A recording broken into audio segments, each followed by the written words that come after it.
Hello friends, आज की video में गणित के इंपॉर्टेंट प्रश्न लेकर के आए हैं और मैं आपको बता दूं, आपका जो एग्जाम ग्रुप डी का है उस पर बहुत अधिक फोकस किया जा रहा है और आपको एक दिन में 3 वीडियोस मिलेंगे पहले के जैसे। ठीक है, सुबह के 11 बजे का वीडियो जो पहले आता था, फिर उसके बाद दोपहर में 3 बजे आपका वीडियो आता था, उसके बाद रात को 8 बजे आपका वीडियो आता था।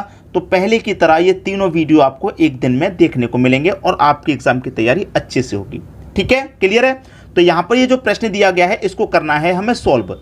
तो 1035 है, इसे मैं लिख लेता हूँ और डिवाइडेड बाई कितना है, इतना, मतलब 3/4। तो मैं यहाँ क्या करूँगा, 3/4 लिख लूँगा। ऑफ का मतलब मल्टीप्लाई, कितना, 71 प्लस 65, दोनों को अगर मैं जोड़ूँ तो 136 होता है। ठीक है, 136। उसके बाद दे रखा माइनस का, माइनस ले लूँगा। 4 का मल्टीप्लाई 15 में करेंगे 60, 60 में 3 जोड़ेंगे 63, 63/4 हो जाएगा ये 63/4। ठीक है, 4 से कटा दो, 4 तिरिक का 12, 1 बच्चे का 16, 4 34 बार में। अब 34 का मल्टीप्लाई 3 से कर दीजिए, 34 का मल्टीप्लाई 3 में करेंगे 102। ठीक है, 102 हो जाएगा, बट्टे में 1 ले लेंगे, माइनस का ये 63/4 हो जाएगा, 63/4। ठीक है, 63/4 हो गया। ये इधर क्या है, 1035 है डिवाइड में। ठीक है, अब देखिए 1035 डिवाइडेड बाई 1 और 4 का अगर आप एलसीएम लेंगे तो 4 ही रहेगा। 1 से 4 को कटाएंगे 4 बार में, 4 का मल्टीप्लाई 102 से करेंगे तो कितना हो जाएगा, ये 408। 4 से 4 को कटाएंगे 1 बार में, 1 का मल्टीप्लाई 63 से करेंगे तो 63। 408 में से 63 घटा दीजिए, कितना आएगा, 345। पट्टे में कितना, 4, और इधर कितना है 1035, और ये साइन कितना है, डिवाइड का। बिल्कुल ठीक है। अब देखिए 1035, अब डिवाइड की संख्या को मल्टीप्लाई में जब चेंज करते हैं तो संख्याएं पलट जाती हैं, 4 ऊपर आ जाएगा और 345 नीचे। ठीक है, और 345 से 1035 पूरा 3 बार में कटेगा, और 3 का मल्टीप्लाई 4 से कर दो, 3 चौके 12, आपका आंसर कितना आया, 12, और 12 दे रखा है पहले ही ऑप्शन में। आंसर खत्म। उम्मीद करूंगा बहुत अच्छे से प्रश्न समझ में आया होगा, किसी को भी प्रश्न में कोई दिक्कत कोई परेशानी यहां पर बिल्कुल नहीं होगी। ठीक है दोस्तों, अब देखेंगे अगला प्रश्न। अगला प्रश्न है 7 गुने 7 की power whole power 3 divided by 49 गुने 7 की पावर होल 3 गुने 2401 की पावर 2 बराबर 7 का क्यूब। ये प्रश्न मैं आपको दोस्तों होमवर्क के लिए देना चाहता हूं। क्या दे दूं, होमवर्क के लिए? अच्छा प्रश्न है, बहुत बढ़िया। मुझे ऐसा लगता है कि अगर ये प्रश्न मैं आपको होमवर्क के लिए दूंगा तो इस प्रश्न में आप थोड़ी सी मेहनत करेंगे। ठीक है, चलिए कोई बात नहीं, थोड़ा सा मैं बता देता हूं, थोड़ा सा आप खुद से कर लेना। ठीक है, देखिए कैसे समझने की बात है। 7 गुने 7 का मतलब क्या, 7 का स्क्वायर। भाई 7 गुने 7 का मतलब क्या है, 7 का स्क्वायर है कि नहीं, 7 का स्क्वायर है, और 7 के स्क्वायर है तो इसकी होल पावर कितनी दे रखी है, 3। क्लियर? अब देखिए 49 गुने 7, अब 7 गुने 7 क्या होता है, देखिए 7 का स्क्वायर आपका 49 होता है, और आपका गुने कितना यहाँ पर 7 है, तो 7 का स्क्वायर गुने 7 क्या हो गया भाई, 7 का क्यूब हो गया कि नहीं हो गया, सीधा सीधा ये 7 का क्यूब हो गया। यहाँ पर गुना हटा दीजिए, 7 का क्यूब हो रहा है, और इसकी होल पावर पूरे की 3 हो रही है, ये रही। आप 49 को 7 का स्क्वायर लिख सकते हैं, और एक और 7 है तो 7 का क्यूब लिख सकते हैं, उसकी होल पावर 3 है तो 3 लिख दिया।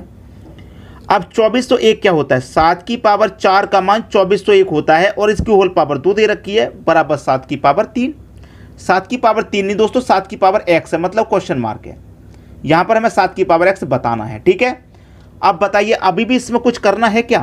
भाई देखिए 7 की पावर कितना हो जाएगा, 3 का मल्टीप्लाई 2 से 6 डिवाइडेड बाई 3 त्रिक का 9, 7 की पावर 9 हो गया, गुने 4 दूने का 6, 7 की पावर यहाँ 6 हो गया, बराबर 7 की पावर x। ये पता करना है। अब मुझे ये बताइए कि इसको आप अभी भी नहीं कर पाएंगे क्या? क्या आप इस प्रश्न को अभी भी नहीं कर पाएंगे? देखिए यहाँ पर मुझसे थोड़ी गलती हुई है, 4 का मल्टीप्लाई 2 से करेंगे, 4 दूने का 8 होता है, मैंने 6 लिख दिया है, 4 दूने का 8। भाई यहाँ पर पावर 6 है, यहाँ पर 9, यहाँ पर 8। ठीक है, क्या अभी भी आप इस प्रश्न को नहीं कर पाएंगे? मैंने इतना आपको सॉल्व करके दे दिया, और मैं आपको ये पूरा प्रश्न ही होमवर्क के लिए देना चाहता था। अब देखिए इस प्रश्न का जो सही आंसर है वो 5 है, मैंने सही आंसर भी बता दिया। अब यहाँ के बाद में आप कैलकुलेशन कीजिए, नीचे क्या आएगा। यहाँ के बाद में मैं अब आपको एक चीज़ और बता दूँ, मैंने यहाँ पर आपको बेस समान बना करके भी दे दिया है। बराबर में 7 था ना, बराबर से पहले मैंने बेस भी आपका 7 बना के दे दिया। इतनी हिंट मैं आपको दे रहा हूँ, अब आगे की कैलकुलेशन आप कर लेना। तभी तो मुझे खुशी होगी कि मेरा जो पढ़ाना है वो सक्सेसफुल हो रहा है या नहीं हो रहा। अगर आप इसका जवाब मुझे नहीं दे पाएंगे तो मुझे कैसे पता चलेगा कि आप भी पढ़ रहे हैं मेरे साथ साथ, आप भी मेरे साथ मेहनत कर रहे हैं। ठीक है दोस्तों, ज़रूर करिएगा, नहीं कर पाएंगे मैं आगे बता दूंगा, ठीक है, लेकिन कोशिश ज़रूर करना। ठीक है, बेस मैंने बराबर कर दिया है, जब बेस बराबर तो पावर भी बराबर होती है, मैं बता दे रहा हूँ आपको इतना, अब आगे कर लेना आप। ठीक है, अब देखते हैं अगला प्रश्न। अगला प्रश्न है आपका, रूट में दे रखा 27 divided by 5 into x divided by 15 equal to 5.4 divide by 6 plus 0.3। अच्छा प्रश्न है, रूट के अंदर दे रखा है आपको। अब देखिए यहाँ पर क्या दे रखा है आपको, रूट के अंदर 27 divided by 5 into x divided by 15, यही दे रखा है बिल्कुल बराबर 5.4। ठीक है, अब देखिए 5.4 डिवाइडेड बाई कितना 6। अब दशमलव हटाएंगे तो दशमलव के बाद में जितनी संख्या उतनी जीरो, एक संख्या तो एक जीरो लग जाएगा। अगर यहाँ पर नीचे 6 नहीं होता तो दशमलव के स्थान पे 1 आ जाता, उसके बाद में जितनी संख्या उतनी जीरो, लेकिन पहले से कोई संख्या है तो फिर 1 नहीं आएगा, जीरो आएगा, बाद में एक संख्या तो एक जीरो प्लस 0.3। अब देखिए यहाँ पर बटे में कुछ नहीं है तो दशमलव हटाएंगे तो एक आ जाएगा, दशमलव एक संख्या तो एक जीरो। ठीक है, अब पहले इतनी कैलकुलेशन को आप सॉल्व कर लेंगे तो बढ़िया है। ठीक है, देखिए कैसे, ये मेरा 54 हो गया, 54 के बटे में 60, 54 हो गया। ठीक है, और 54 के बटे में कितना हो गया, ये मेरा 60 हो गया, प्लस ये कितना हो गया 3 हो गया, और बटे में कितना हो गया मेरा 10 हो गया। मैंने पहले इसको सॉल्व कर लिया इतना, अब इसको मैं आगे और सॉल्व करूंगा तो देखिए यहाँ पर 60 और 10 का एलसीएम मेरा 60 ही रहेगा। 60 से काटो एक बार में, एक काउंट पे 54 से 54, 10 से काटो 6 बार में, 6 काउंट पे 3 से 18। अब 54 और 18 को जोड़ेंगे तो कितना हो जाएगा, ये 72 हो जाएगा। ठीक है, बट डिवाइड बाई कितना है 60। अब काट दो, 12 6 72, 12 5 60। अब 6 में 5 से डिवाइड करेंगे तो कितने, 5 एकम 5, एक बच्चे का नहीं जाएगा दशमलव, 5 दूनी का 10, 1.2। इसकी पूरे की जो वैल्यू है, इसकी पूरे की जो वैल्यू मेरी की 1.2 आई है, 1.2। अब इसको सॉल्व कर लीजिए, 3 निम 27, 3 5 15। अब 9 का स्क्वायर रूट कितना रह जाएगा 3, 5 गुने 5 25 हो जाएगा, 25 का स्क्वायर रूट 5 हो जाएगा, गुने एक्स का स्क्वायर रूट सॉल्व नहीं होगा तो ये एक्स रूट में ही रहेगा। भाई 9 का स्क्वायर रूट आप निकाल सकते हैं 3, 5 गुने 5 25 हो गया, 25 का स्क्वायर रूट भी 5, ये भी रूट से बाहर आ गया। एक्स का स्क्वायर रूट नहीं निकाल सकते तो ये रूट में रहेगा। बराबर कितने के है ये, पूरे की वैल्यू इसकी कितनी आई, 1.2 आई, 1.2।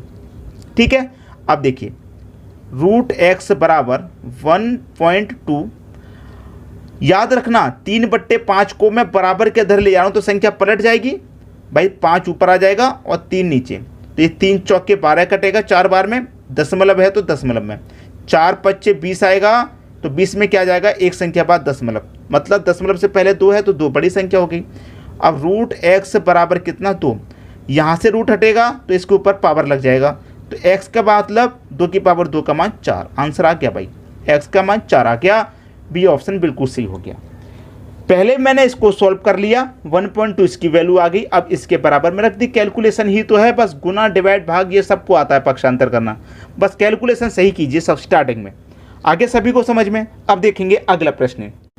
अगला प्रश्न है आपका 5.3/4, 4.1/8, 7.1/2, 3.3/8 बराबर क्या। देखिए ये प्लस का 5, ये प्लस का 7, तो 5 और 7 12, 12 हो गए प्लस के, माइनस का 4 माइनस का 3, तो माइनस का 4 माइनस का 3 कितना हो गया 7, तो प्लस के 12 में से माइनस कर दूंगा मैं 7, तो कितना बचेगा 5 ही तो बचेगा, 5 बचेगा। अब 3/4 माइनस का साइन है तो माइनस का 1/8, ये तो हमने पहले ही सॉल्व कर लिए बाहर वाली संख्या, प्लस का 1/2 माइनस का 3/8 बराबर क्या। भाई सॉल्व करना है कर लीजिए, आंसर आ जाएगा आपका। पहले 4 8 2 8 का एलसीएम लेंगे, एलसीएम कितना रहेगा इसका 8 ही रहेगा। 4 से 8 काटो 2 बार में, 2 त्रिक का 6, 8 से 8 काटो एक बार में, 1 1 कम 1, 2 से 8 काटो 4 बार में, 4 1 कम 4, 8 से 8 काटो एक बार में, 1 त्रिक का 3। ठीक है, यहाँ पर किसका साइन है, माइनस का है तो मैं माइनस रखूँगा, ये प्लस का है तो प्लस रखूँगा, ये माइनस का है तो माइनस। ठीक है, अब देखिए प्लस का 6 और प्लस का 4 10 हो गया, माइनस का 1 माइनस का 3 माइनस का 4 हो गया, तो 10 में से 4 घटा देंगे, कितना बचेगा? 6 बचेगा। कितना बचेगा? 6 बट्टे में कितना? 8, और इधर कितना भाई? 5 है आपका प्लस का। अब क्या बचा? कुछ है? कुछ भी नहीं है। अब तो प्रश्न का आंसर आपका आ गया भाई। 2 त्रिका 6, 2 चौके 8, ये कितना बचा था? 5। 5.3/4 आपका आंसर है। 5.3/4 डी ऑप्शन में दे रखा है, आंसर आपको आ गया। खत्म हो गया प्रश्न, बिल्कुल सही था। ठीक है, बस थोड़ी बहुत कैलकुलेशन होती है और ये सभी को समझ में आ जाएगी अगर आप स्टार्टिंग से प्रैक्टिस करेंगे तो। अब देखेंगे अगला प्रश्न। अगला प्रश्न है आपका 36 की पावर 3 गुने 4096 की पावर 1/2 इंटू 72 गुने 18 डिवाइडेड बाई 9 की पावर 3 गुने 72 की पावर 2 बराबर 4 की पावर x आपको फाइंड करना है। अब देखिए 36 की पावर 3 का मतलब है कि 36 गुने 36 गुने 36, बिल्कुल सही, गुने 4096 की पावर 1/2। 1/2 का मतलब क्या है? स्क्वायर रूट होता है। तो 4096 का स्क्वायर रूट दोस्तों कितना होता है? 64। भाई 1/2 का मतलब क्या है? स्क्वायर रूट निकालेंगे आप, और 4096 की स्क्वायर रूट आप निकालेंगे तो 64 होता है। ठीक है, गुने 72 गुने 18, आप दे रखा है डिवाइड में, तो डिवाइड ले लो, ये 18 है, डिवाइड ले लिया तो 9 की पावर 3। 9 की पावर 3 का मतलब 9 गुने 9 गुने 9 इंटू 72 की पावर 2 का मतलब क्या है? 72 गुने 72, यही तो है, और बराबर क्या है? 4 की पावर x आपको निकालना है। अब 72 से 72 एक सीधा बार में ये कट गया। ठीक है, 18 चौक 72 ये कट गया 4 बार में, ये भी क्लियर है। 9 चौके 36, 9 चौके 36, और यहाँ पर 9 चौके 36 ये भी गया, बिल्कुल गया। 4 से ये 4 भी गया आपका, बिल्कुल गया भाई, 4 से ये 4 भी गया। अब आपके पास बचा क्या है? आपके पास अब बचा क्या है उस पर ध्यान दीजिए। आपके पास जो बचा है अब उस पर ध्यान दीजिए। यहाँ पर से 9 चौक 36 कट गया, ये भी 9 चौक 36 कट गया, ये भी 9 चौक 36 कट गया, 72 से 72 कट गया, 18 चौक 72, और यहाँ पर ये 4 से 1 4 ये भी कट गया। ठीक है, 1 4 ये 4 भी कट गया। अब 4 चौके 16, ठीक है, कितना? 4 चौके 16, 4 चौके 16, और यहाँ पर कितना है? 64। अब ध्यान देना मेरी बात पे, ये कितना है दोस्तों? आपका पास 4 है, ध्यान देना, और ये भी 4 है, तो 4 और 4 का मल्टीप्लाई करेंगे तो 4 का स्क्वायर, ध्यान देना मेरी बात पे, 4 गुने 4 4 का स्क्वायर, आप गुने 64। 64 को भी क्या कर सकते हैं आप? 4 की पावर 3 में लिख सकते हैं, लिख सकते हैं कि नहीं? बिल्कुल लिख सकते हैं, बराबर। और यहाँ पर क्या है? 4 की पावर x। मैंने आपको बताया था, होमवर्क के लिए भी दिया था, और मैंने ये भी बताया था कि मैंने बेस समान करके दे दिया हूँ आपको। बेस समान करते हैं तब निकालते हैं भाई। ठीक है, बेस समान करते हैं तभी तो निकालेंगे। अब बेस हमारा यहाँ पर समान है तो 2 और 3 कितनी होगी? पावर 5 हो गई। 4 की पावर, देखिए बेस समान है तो पावर ऐड हो जाएगी, तो 4 की पावर 5 हो गई। यहाँ पर 4 की पावर x, जब बेस समान है तो पावर भी समान हो जाएगी। 5 बराबर x के, x का मान 5 आ गया। डी ऑप्शन बिल्कुल सही। भाई बेस को बराबर आपने जब कर लिया फिर तो कोई दिक्कत ही नहीं है। जब बेस बराबर है तो पावर ऐड हो जाती है। बेस मैंने 4 लिख लिया, पावर ऐड कर दो, 2 और 3 5, तो यहाँ पर बेस 4, यहाँ पर बेस 4, जब बेस बराबर तो पावर भी बराबर हो जाती है। आंसर आ गया आपका। उम्मीद करूंगा इन वीडियोस को देखने के बाद कभी भी आपको इस तरह के प्रश्नों के लिए कभी दोबारा वीडियो नहीं देखना पड़ेगा, कभी परेशानी नहीं उठानी पड़ेगी, अगर आज आपको अच्छे से समझ में आ गया तो। ठीक है दोस्तों, वीडियो देखने के लिए आपका बहुत बहुत धन्यवाद।